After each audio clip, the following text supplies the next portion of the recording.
Hi, today we'll have a look at how we can specify the number of decimal places in Python. We will start off by having a look at which kind of data we need to work with. What do we have? What's within the project that we're supposed to improve or change or build? What do we want to achieve? And how accurate do we need to be? Accuracy is a big topic within Python because not just in Python, but in general, by default, any number that includes a decimal point is considered a floating point number, first of all. And these binary floating point numbers are hardware based, and they lose accuracy after about 15 decimal places. So they're not always the best approach for dealing with decimal places. So we'll start off and have a look at different kinds of data that we'll be confronted with and what we should do with them to be able to work as accurate as we need it to be.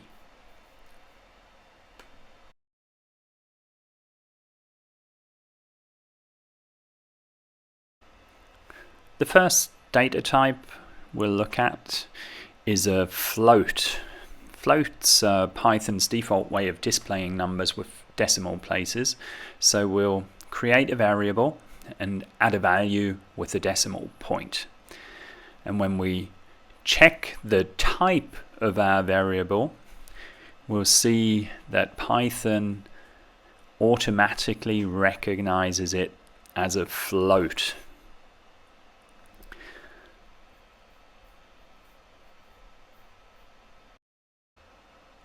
The next data type that we can work with is an integer. Any integer is a number without a decimal place. If we enter an integer, my integer, and check the type, then Python will return the type as expected, class int as in integer. The third data type that we'll be confronted with is a string. Strings are sequences of Unicode characters wrapped in single or double quotes. Personally, I prefer single quotes whenever possible. And when we check my string, we'll see that Python shows the type is a string. The fourth and final data type we're going to look at today is a tuple. A tuple is a collection of Python objects separated by commas. So I can add as many digits as I like, and when I check the type, Python recognizes it as a tuple and shows the data type here below. An easy way for us to use integers and strings with decimal places is by converting them to floats. Once they are converted to floats, we can use them the same way as any other float. Let's go ahead and convert our integer into a float.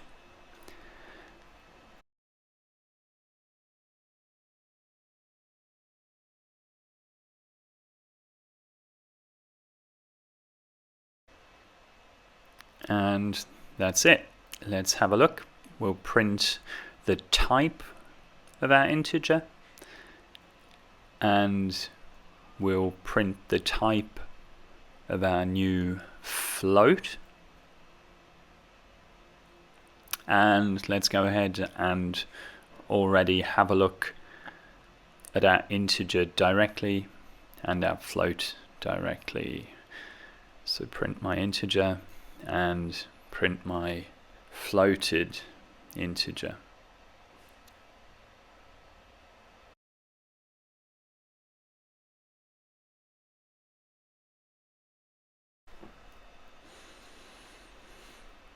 Okay, as you can see, our integer is shown as an integer, our float as a float, our integer is displayed as 19, and our float is displayed as 19.0. Let's move on, do the same with a string, and then we'll look what happens there. So my string 18.50623, and my floated string, we will transform it into a float. Let's print both types again and print both values again.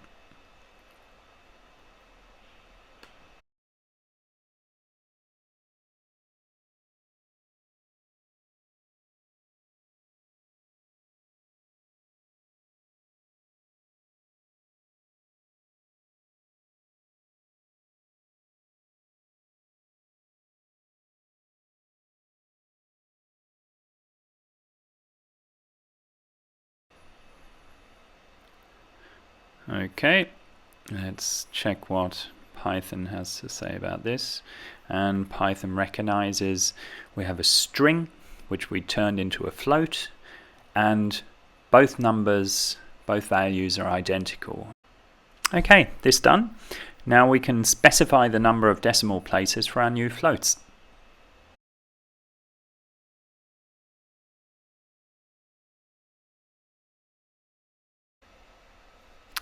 Floating point values are Python's default way to deal with decimals. These binary floating point values are hardware based, which means they do not work the same way as we learned arithmetic at school. Floating point values are only accurate until the 15th decimal place. This can lead to many issues, not just within Python. So let's have a look at this quick example. Float 1 is adding 0.1 to 0.1 to 0.1. Float 2 is directly 0.3. So let's see. Float 3 is asking if float 1 is the same as float 2. Let's see what the result says.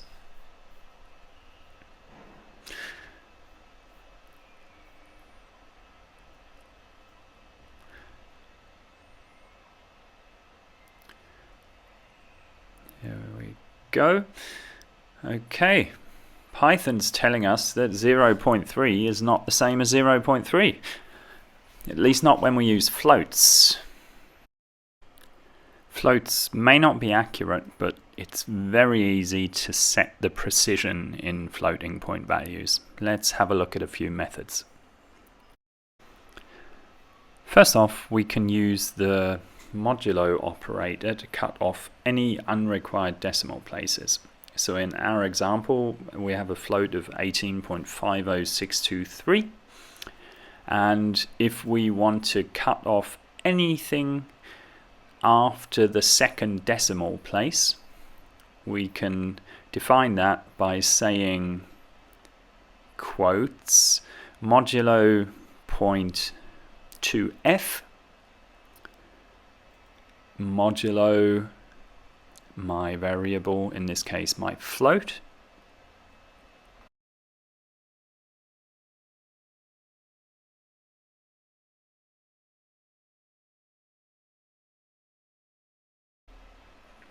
let's go ahead and print our float and our shortened float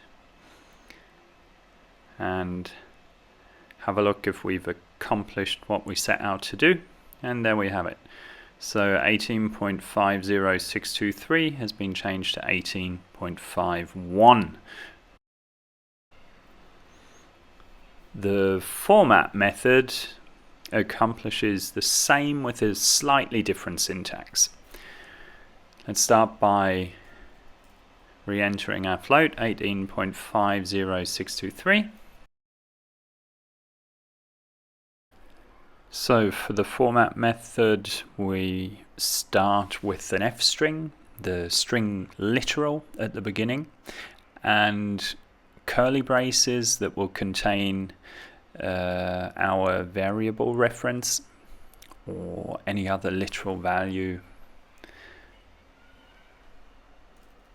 In this case, we indicate with a colon dot 2f, the same as we just did in the previous video with our modulo operator. Let's print out and have a look. And there we have it, the same result as just now. We've reduced the decimal places to 2. The third method we can use to specify decimal places in floating point values is round.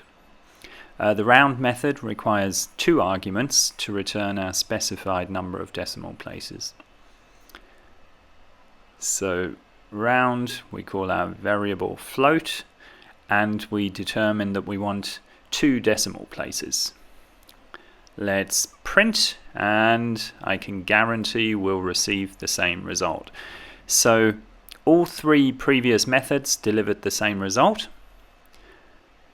Now we can move on to a more precise way of specifying the number of decimal places in Python.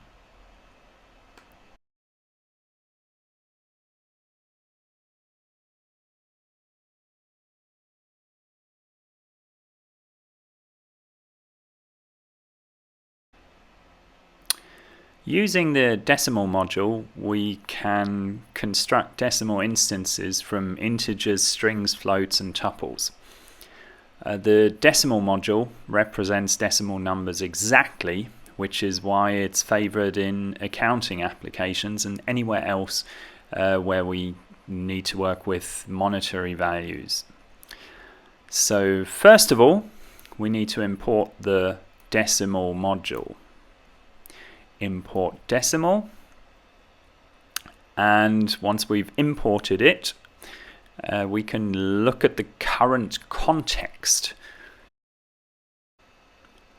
Using the getContext method, we can change our settings for precision. That means how many significant figures do we want, and we can also change our settings for rounding. Let's have a closer look. Let's print our context as it is.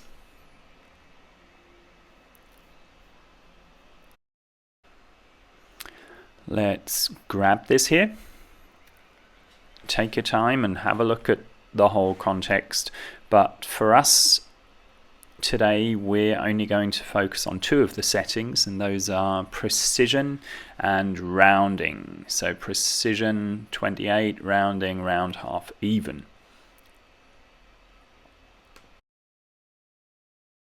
Let's quickly recap significant figures, because significant figures and decimal places are not the same. So significant figures are all figures that are non-zero. They are all trailing zeros after non-zero figures. They are zeros after non-zero and a decimal number. But they are not leading zeros, and they're not trailing zeros after non-zero in non-decimal numbers. Sounds like a lot, so let's have a look at a few examples. So this decimal number has 7 digits. Let's clarify how many of those digits are significant. The 0 is a leading zero, so it's not significant.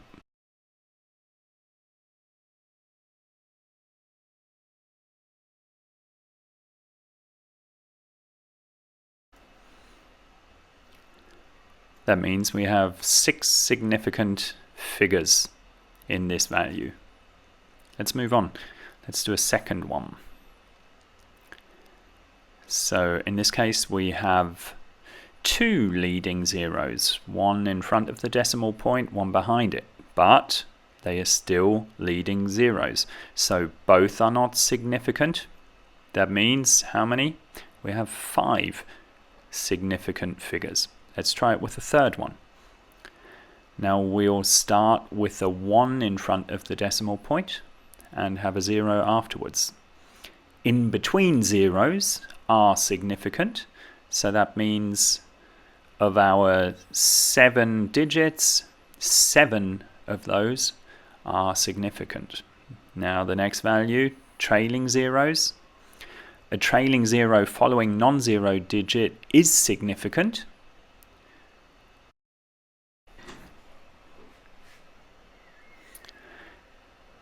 If we have a look at a non-decimal number, trailing zeros in non-decimal numbers are not significant. So in this case we have 5 significant figures. So why do we use significant figures? Isn't it more accurate to just use as many decimal places as possible? I used to think yes, but let's have a look at this example. We have one decimal number, 5.23, and we have a second decimal number, 4.872.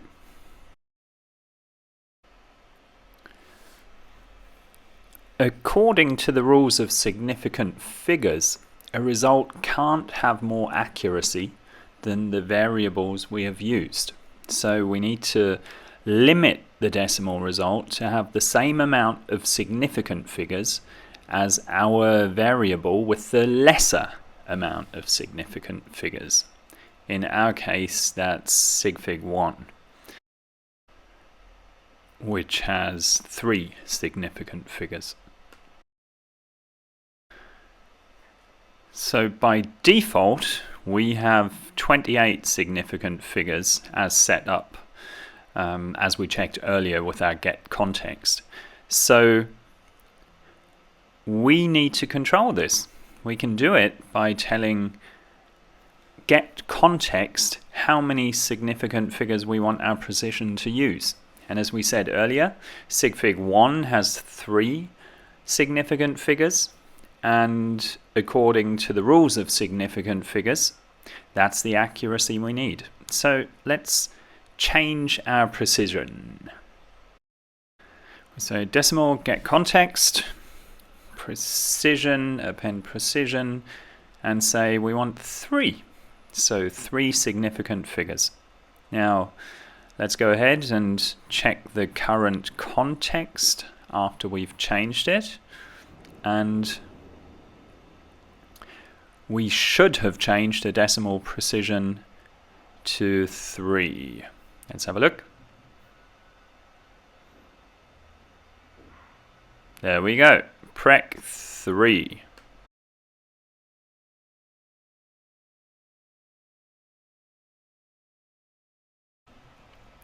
Now we've changed our precision to 3 significant figures. Let's go ahead and do the same division. We'll divide sigfig 1 through sigfig 2, and it should return 1.07. Perfect. So we have 3 significant figures as expected.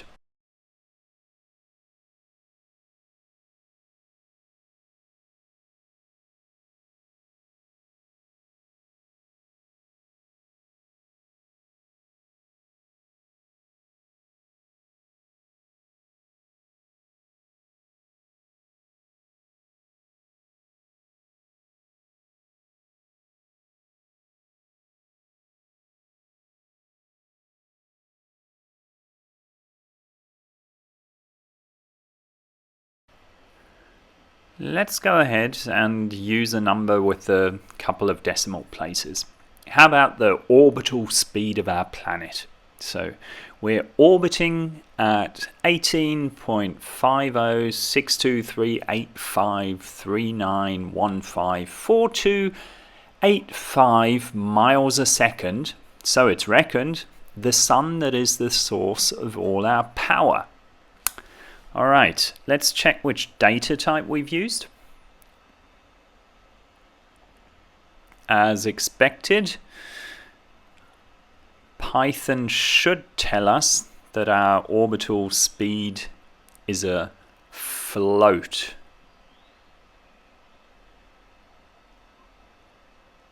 Yes, it's a float. Now let's use the decimal class to create a decimal instance of our float.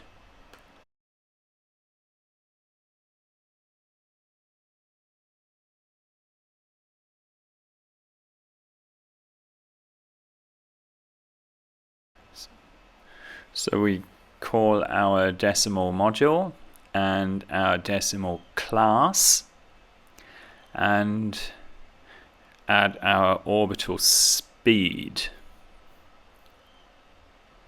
Let's check our new data type.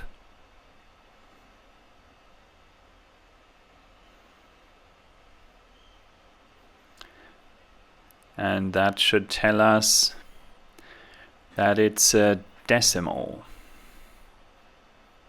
Yep, there we go.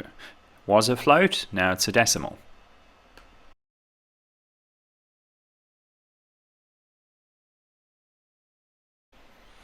Okay, in the last part we learned how to use the precision settings to control the number of significant figures we display. So let's set them to 5 and see if it returns 18.506. That would be 5 significant figures.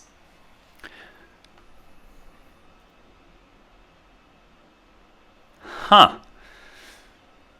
That's definitely not just 5 significant figures. What's happened? Let's go ahead and first let's check our precision settings. We'll print decimal and get the context. Let's have a look. No, it says precision is 5 just as we set. Huh.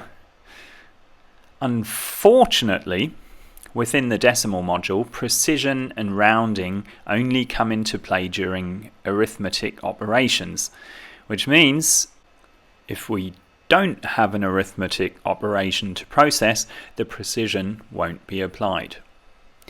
There is a workaround though.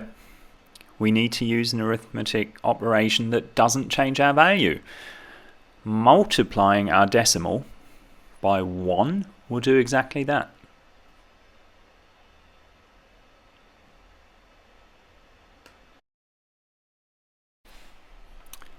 Now if we have a look at the output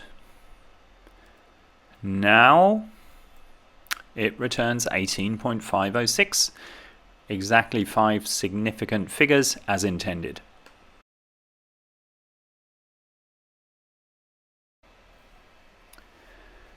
Anytime we want to shorten decimals, we need to determine how we want to round the remaining number. So let's take another look at our get context settings.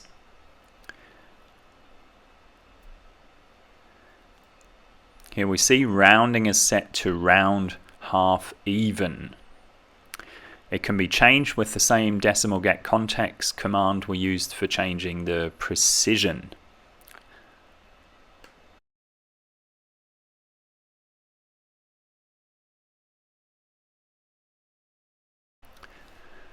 So decimal get context, rounding, decimal, let's change it to round down. The rounding options include all of the common round ceiling, round down, round floor. I will not go into these here, that's for a different film. As you can see, we changed the rounding settings from round half even to round down.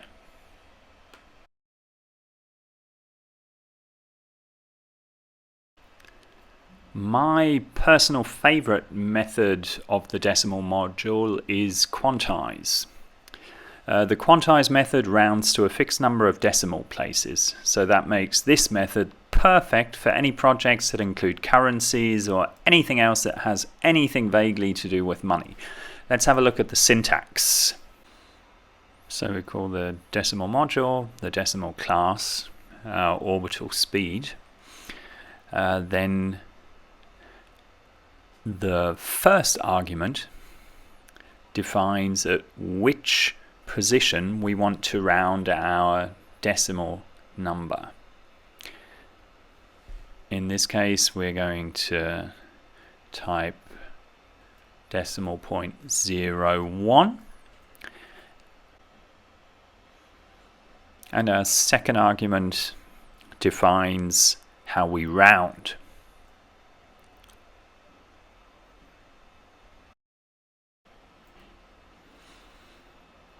So let's print our speeds and have a look at the result.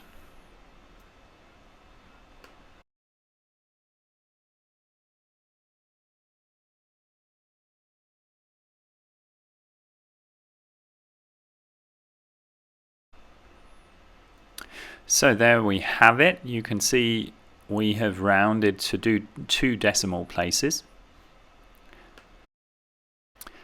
The 0 and the 1 after the decimal point indicate that we want 2 decimal places. The 1 defines the position where we want to round.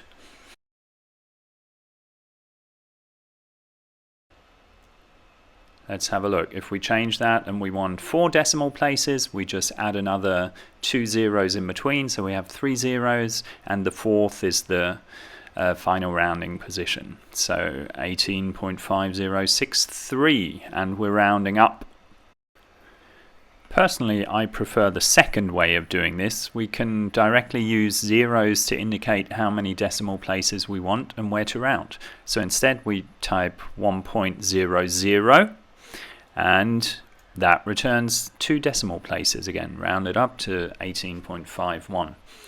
If we want 4 decimal places, we just type 1.0000, and that returns 4 decimal places, 18.5063.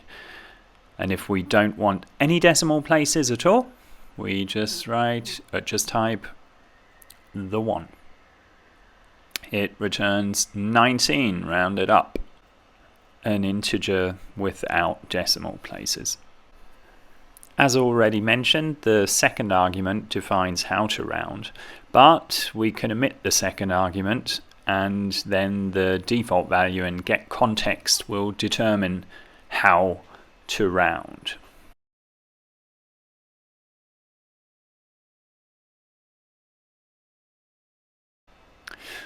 So what if we determine that we don't want any decimal places? Then we can easily use the math module. Import math, we'll import the math module, and basically it just allows us to chop off all existing decimal places, and we can determine how we want it to be rounded. The trunc method takes our float and removes any decimal places, leaving us only with the remaining integer without rounding involved. It basically just chops off the end and gives us whatever was in front of the decimal point.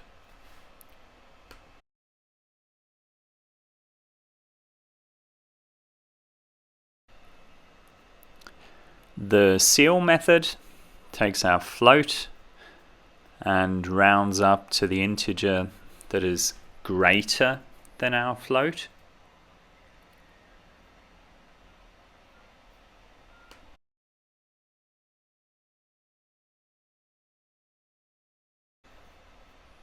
Which in our case is 19.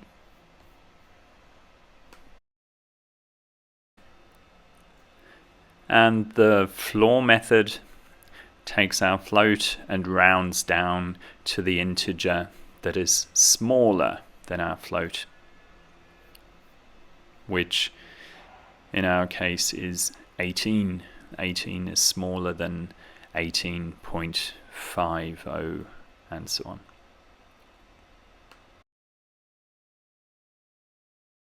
So using these methods is a straightforward way to return an integer rounded however we need it.